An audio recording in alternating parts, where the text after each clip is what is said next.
कबूतरखान्यांवरून वाद सुरूच आहे. पाहुयात त्या संदर्भातल्या टॉप 9 बातम्या.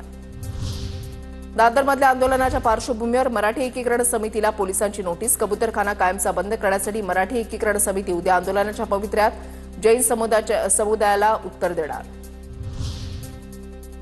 दादर कबूतरखान्याबाबत उद्या हायकोर्टामध्ये सुनावणी. 13 ऑगस्टपर्यंत कुणीही माध्यमांशी बोलू नये. जैन महासंघाचे ललित गांधी यांचं आवाहन. कोर्टाच्या निर्णयानंतर पुढील भूमिका ठरवली जाणार. कबूतरखाना परिसरात कबुतरांना खाद्य देणं सुरू. आता थेट इमारतीच्या टेरेसवर कबुतरांना खाद्य आणि पाणी दिल्याचा प्रकार समोर. कोर्टानं दिलेल्या बंदीच्या आदेशाचं सातत्यानं उल्लंघन. दादर कबूतरखाना परिसरात कबुतरांना देण्यात आलेलं खाद्य हटवलं. इमारतीच्या टेरेसवर कबुतरांना खाद्य देण्यात आलं होतं. कोर्टाच्या आदेशाचं उल्लंघन करून कबुतरांना खाद्य दिलं होतं. कोर्टाच्या आदेशानंतरही वांद्र्यामध्ये कबुतरांना खाद्य टाकणं सुरूच. तर कबुतरांच्या विष्ठेमुळे मुलांना फुफ्फुसाचे गंभीर आजार. डॉक्टर सुजित राजन यांचे मुंबई हायकोर्टामध्ये प्रतिज्ञापत्र.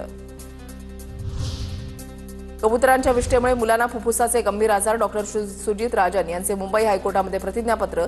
तर सरकारनेच जैन समाजाच्या चेस्ट फिजिशियन डॉक्टर्सकडून त्यांच्या समाजाच्या मुलींची समजूत काढणं गरजेचं. अंजली दमानी यांची प्रतिक्रिया. लोकांना त्रास होत असेल तर कसली जीवदया आणि भूतदया. कबुतरांपासून जीव धोक्यात येत असल्यास विचार व्हावा. मनसेच्या बाळा नांदगावकरांचं मत. कोर्टाच्या निर्णयाची अंमलबजावणी करण्याची मागणी. मुंबई लोकलमध्ये गुजराती मराठी प्रवाशांमध्ये वाद. 2 गुजराती व्यक्ती कबुतरांना दाणे टाकण्यावर चर्चा करत असताना एकानं मराठी लोक आमच्या घरी भांडी घासतात असं वक्तव्य केलं.